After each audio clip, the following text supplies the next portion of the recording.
Senator, when you hear that it's possible to see a Trump-Xi summit later this month to sign things off, does that tally with what you expect? Do you think we're that close? Well, we've been in contact with a number of administration officials, and across the board, they're sounding more and more optimistic that they're getting close. They're kind of ticking off, agenda item by agenda item and getting, again, I would call them cautiously optimistic. And from my standpoint, that's very good news. We need to conclude these trade deals. I think the administration has done a fabulous job of we stopped adding to the regulatory burden. We have a more competitive tax system. I realize what the administration is trying to do is reset the trading system around the world. We've been taken advantage of. China is the primary abuser, not following the rules, stealing our intellectual property from various means, including cyber theft and industrial espionage. So we've had to focus on them. Obviously, the Chinese economy is suffering, and this is probably what the Trump administration had to do to bring our trading partners to the negotiating table in good faith. So that's, I think, what they've accomplished. We have to conclude these deals to really bring certainty and stability to the American economy and to the markets. Senator, some people suggest that the president is rushing to make a deal for the sake of doing so, as opposed to getting all the fundamental wins, as it were, that he originally set out to get. What are the key deal breakers for you that make you think he's not doing that? Well, first of all, I don't think the administration has rushed. From my standpoint, Wisconsin's a big manufacturing state. We use steel, we use aluminum. We export things like cranberries and cheese and ginseng. All these products have really been harmed dramatically by the tariff wars and the trade wars. And so this has actually dragged on far too long. So the administration, I think, has been incredibly patient, as have those businesses. I mean, I think that's one of the hallmarks of this process is businesses that have been harmed by the trade wars have been very supportive of the president because they realize we have not had fair and reciprocal trading treatment by our trading partners, and so they're actually cheering the president on to conclude, to get a better deal for American businesses, American agriculture. So they've been, again, very patient in terms of what this administration is doing. So I don't see the president's trying to rush this at all. He's taking his time trying to get a better deal.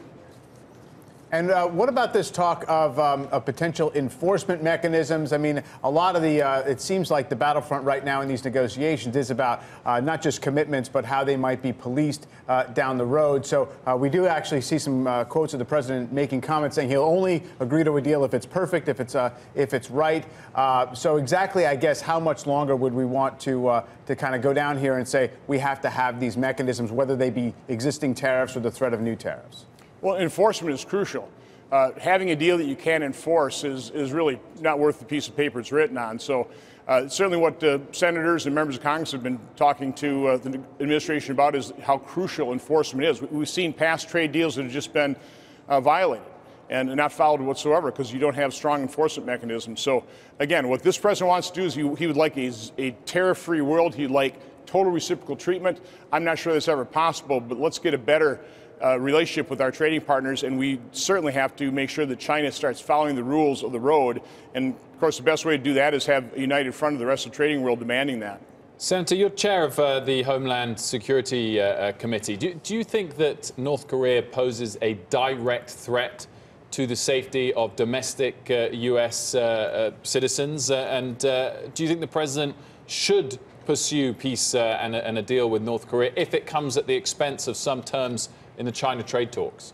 No, North Korea is obviously a threat. It's a proliferator. It's helped other countries gain missile and nuclear technology.